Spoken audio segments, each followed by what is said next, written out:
大家好，欢迎来到听书学史。人生转瞬即逝，为了不留下遗憾，我们现在能做些什么呢？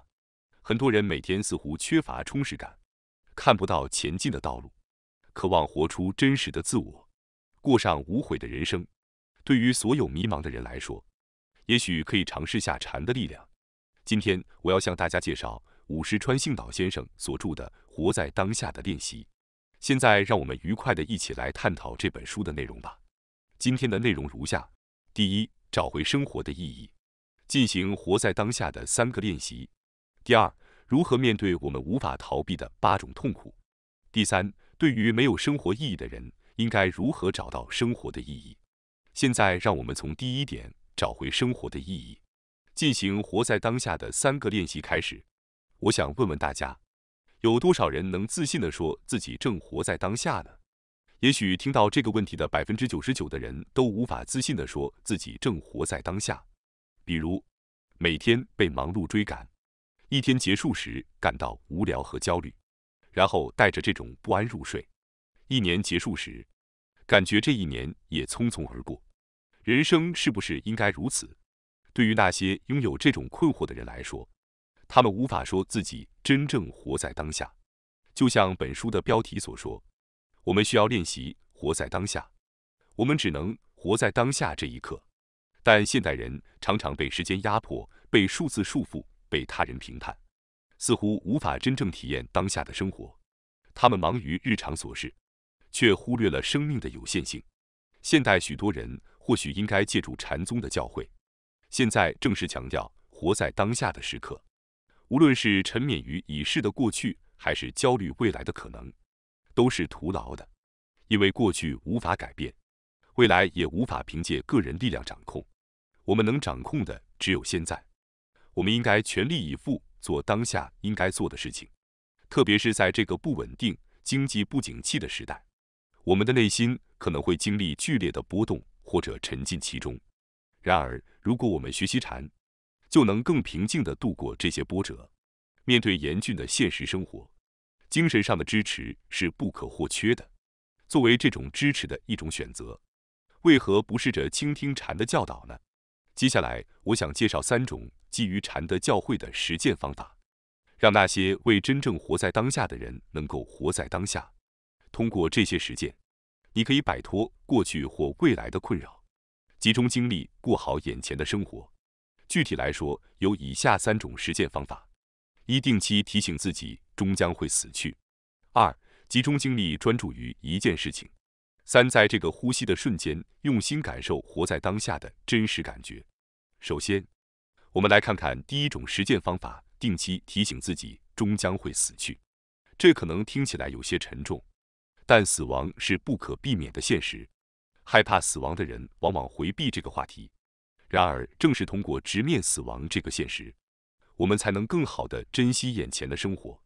作者是一名僧侣，职业让他每天与不同的人交流，并深刻体会到生命的短暂。在这短暂的一生中，要找到生活的意义和价值，就需要学会探索自我，了解内心，而不是盲目地追求外部的刺激和快乐。因此，首先了解自己是找到生活方式和生活意义的第一步。透过审视内心，珍惜每一天，我们才能过上充实的生活。我们每天都在消耗着生命。不幸的是，每个人终将面对死亡。作为僧侣，作者每天参与葬礼，让他深刻感受到生命的重要性。有人活到100岁，也有40多岁因癌症或意外而去世的人，甚至有儿童的葬礼。我们无法保证明天还能活着。与眼前重要的人的相遇也可能是最后一次，再次见面也没有保证。考虑到与父母在一起的时间有限，可能会害怕想象不能再见面的可能性。但是每个人都会死去，这一现实是无法逃避的。通过意识到死亡，我们可以开始珍惜现在。我们应该勇往直前，追求自己想要的东西。犹豫不决，担心他人目光，停滞不前只会浪费时间。在忙碌的生活中，我们往往忘记了自己也会死去，忘记了生命有终点这个事实，好像人生会永远延续下去一样。忘记了活在当下。这时候，让我们回想一下史蒂夫·乔布斯在斯坦福大学的演讲吧。如果今天是人生最后一天，你会做现在正在做的事情吗？如果连续几天的答案都是不同，那就需要重新审视生活方式。这些话正是禅宗思想的体现。乔布斯学习了禅的思想，因此自然而然地表达了这种生活方式。像乔布斯一样，每天审视生活方式，总会走上正确的道路。如果感觉自己的人生走错了方向，或者被忙碌所困而忘记了活在当下，那就要冷静下来，停下脚步，想象一下，如果今天是人生最后一天，自己会做什么？人生即将结束时，人们往往回顾自己的人生，但希望你能在身体健康的时候意识到这一点，这样你就能过上没有遗憾的人生。每个人都只能活在当下，因此，请问问自己，现在应该做什么？是否感到幸福？是否满意现在的生活方式？然后自信地朝着那个方向前进吧。对于那些感受不到现在幸福的人来说，没有必要感到焦虑。从现在这一刻开始，让我们朝着前方迈出一步。当感觉自己并未真正活在当下，或者被忙碌所困而迷失自我时，为了重新回归当下，我们应该定期地提醒自己，总有一天我们会离世这一点，因为我们很容易忘记这个道理。所以，定期提醒自己是关键。这样做的话，我们每天都会尽量没有遗憾地度过。接下来我们要谈的是第二个活在当下的练习，集中精力专注于一件事情。在现代，因为要做的事情太多而过于忙碌的人，往往会分散注意力，心思可能会左右摇摆，总是无法专注。这时候，我们需要有坚定的意志力来完成一件事情，这样才能开辟自己的未来。面对眼前的每一件事情，我们要诚心诚意地全力以赴去处理。现在我们打开手机就可以获取各种信息，因此很容易无法集中精力。例如，当准备开始工作，打开电脑时，收到了社交网络的消息并想要回复，但接着又收到了喜欢的 YouTuber 发布了最新视频的通知，于是打开了 YouTube， 看到视频中的美味料理，开始感到饥饿并思考晚餐吃什么，于是开始搜索食谱。这样一来，可能会导致原本计划的工作目标未能完成，一天就这样结束了。很多时候，我们可能会忘记最初打算要做什么，这正是注意力分散的体现。如果意识到自己的注意力分散了，可以调整呼吸，问问自己现在应该做什么，然后一旦决定做某件事情，就要屏蔽与之无关的信息，这点非常重要。如果对每个通知都一一回应，就无法专注于一件事情上。因此，如果你想认真工作或者专注做某事，就需要屏蔽这些多余的信息，然后全身心地投入其中。这不仅适用于工作，现代社会充斥着能够分散你注意力的事物，如果不加以注意，很容易迷失当下。举例来说，即使在与人交谈时，也应该放下手机，专心于对话。在用餐时，不要一边翻弄手机一边吃东西，而是要仔细品味食物。只要在执行过程中意识到这些并付诸实践，逐渐就能够重新回到当下。如果不能专心致志于一件事情，就无法达到一个真实的目标。这一点必须要意识到。现在应该一件一件地应对眼前的事情，逐步解决眼前的任务，之后的事情可以之后再考虑。总之，我们要集中注意力，只关注眼前的一件事情。这需要进行练习，起初可能会觉得很困难，但随着时间的推移，逐渐就能集中精力处理眼前的任务。因此，需要坚持不懈的练习。那么，这样的建议对你有何启发呢？那么接下来第三个活在当下的练习是，在这个呼吸的瞬间，用心感受活在当下的真实感觉。对于正在倾听的人中，心情可能十分混乱，不知道该做什么，甚至没有时间审视自己的生活方式的人，这种情况相当普遍。对于这样的人来说，推荐的方法是通过专注于呼吸来恢复当下的感觉，就像在坐禅时一样。对于那些一直处于急躁状态而无法专注于当下的人，特别希望你们能够尝试专注于呼吸。首先，保持正确的姿势，把手放在腹部，从腹部缓慢而深长地呼出气息，意识到呼吸对于感受此刻活着的重要性非常关键。有些人可能会说，现在没时间做这种呼吸法，或者我没有那种闲情逸致。然而，我特别想建议这样的人也尝试一下。生活中有很多事情是我们无法控制的，但是呼吸却是我们可以控制的。深呼吸不仅可以使情绪平静，还可以让我们学会控制自己的情绪。不要小看呼吸的重要性，请务必在一天中的某个时刻安排时间，让自己心平气和地进行意识呼吸练习。通过缓慢而深长的呼吸，你会发现自己能够看清自己应该做的事情，并且开始有余裕，可以更集中地关注现在的事情。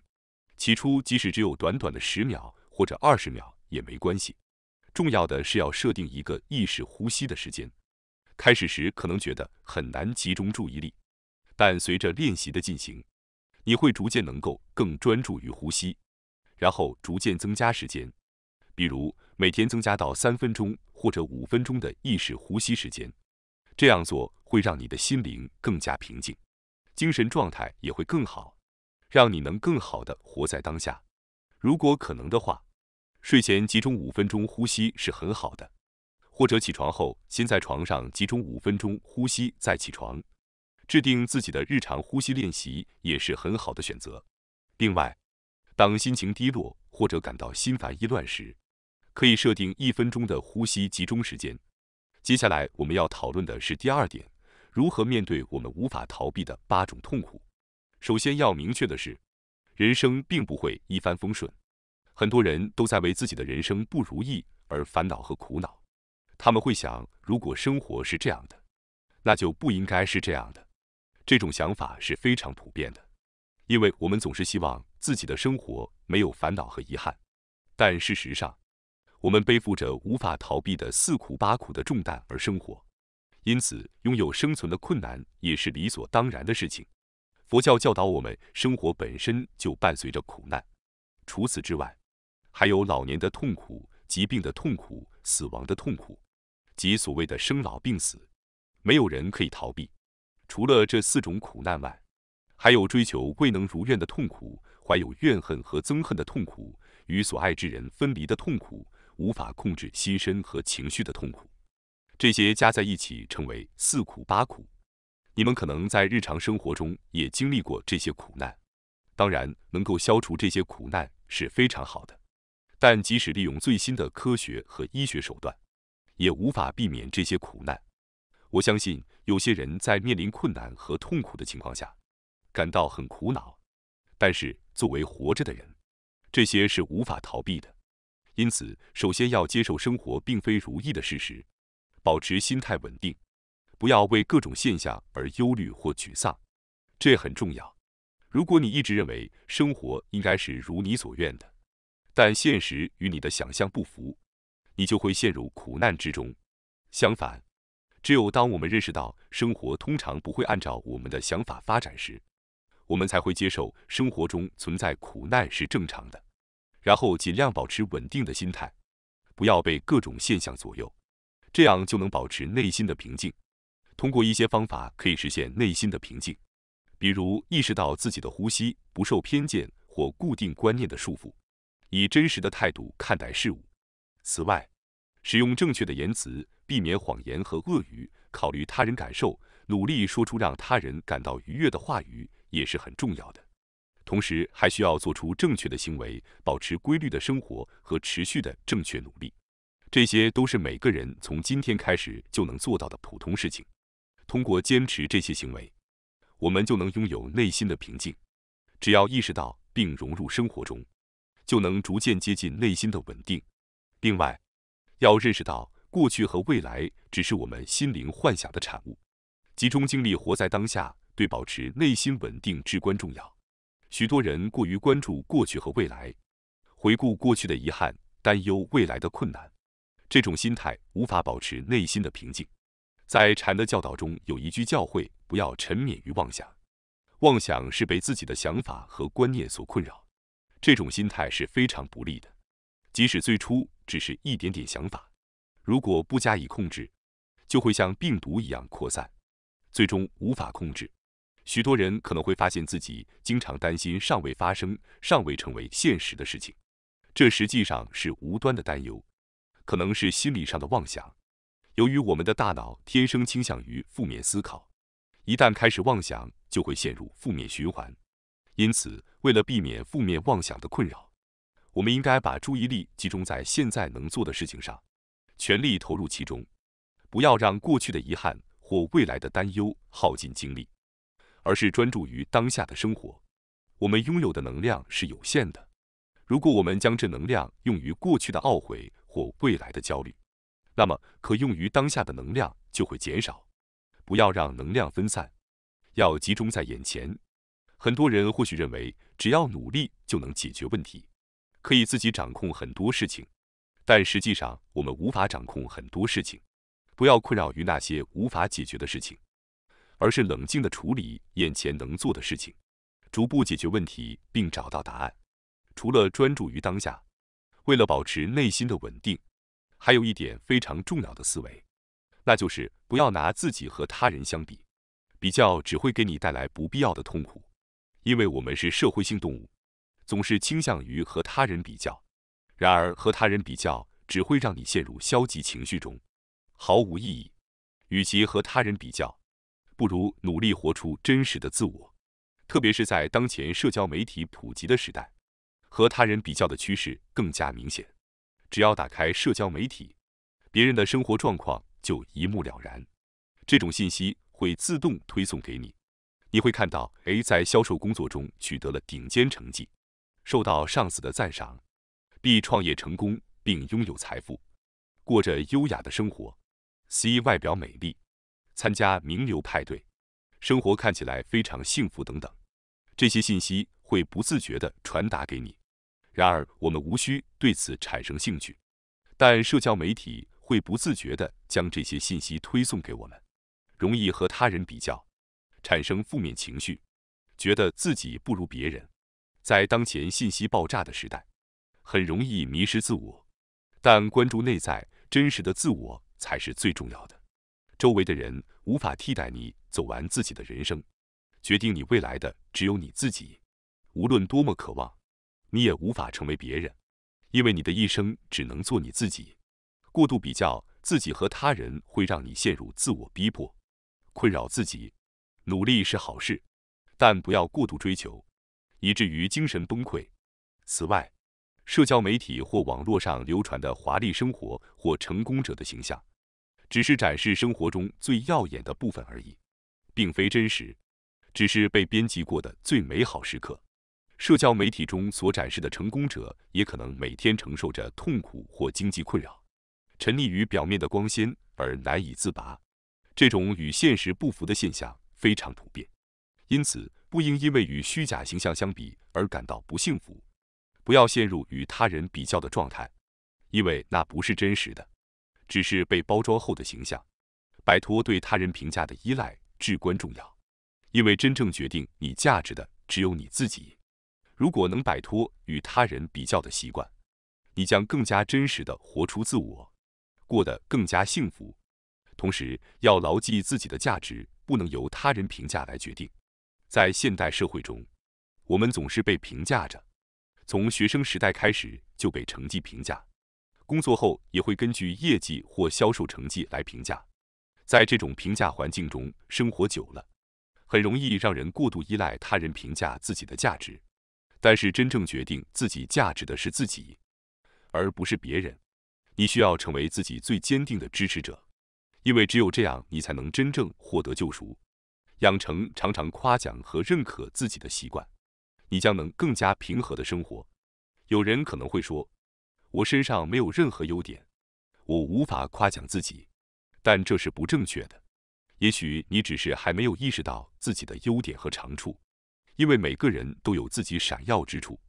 如果你无法自我认可，也无法发现自己的优点，那么可以向周围的人询问你的长处，询问他人你擅长的领域，你曾因哪些行为而得到肯定，或者收到过哪些肯定的言辞，然后尝试扩展这些长处，同时养成夸奖和认可自己的习惯。记住，决定你价值的是自己，不是别人。接下来我将解释第3点，对于没有生活意义的人，应该如何找到生活的意义。在当前的社会中，拥有人生中生活的意义是非常重要的。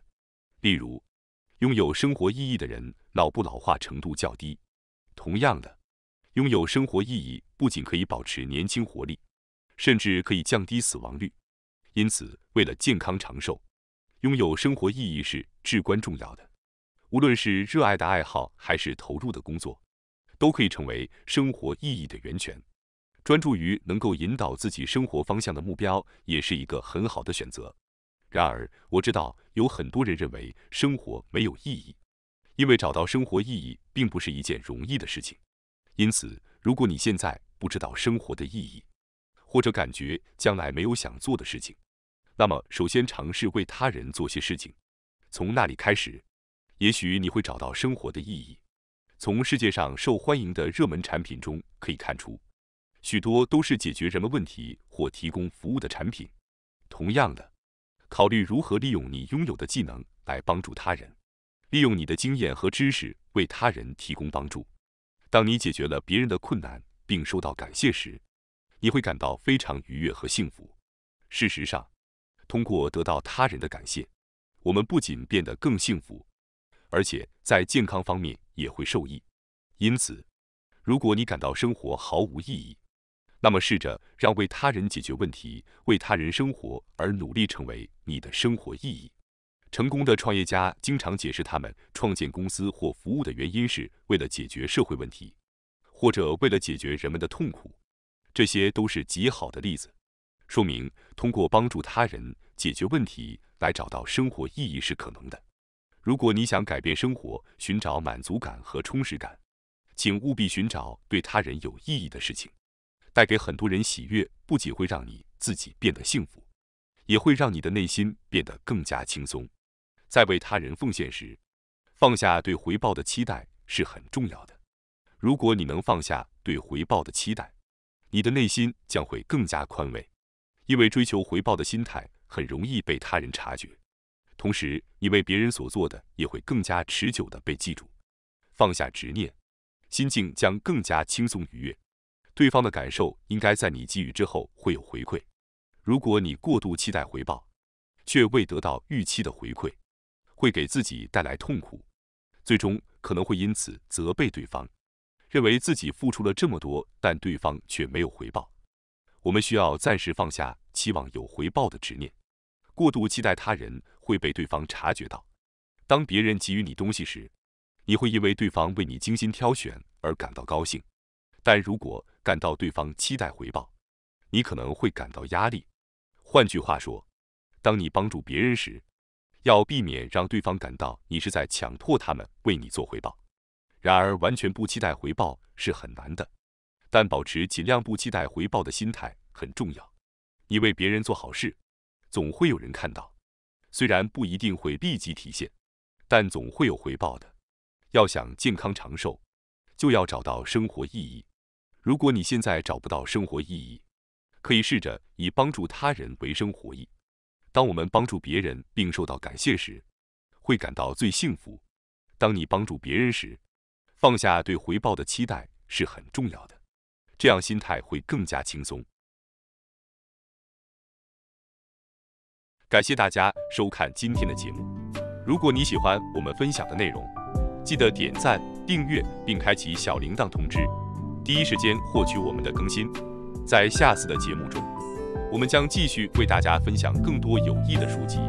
再次感谢大家的支持，我们下期再见。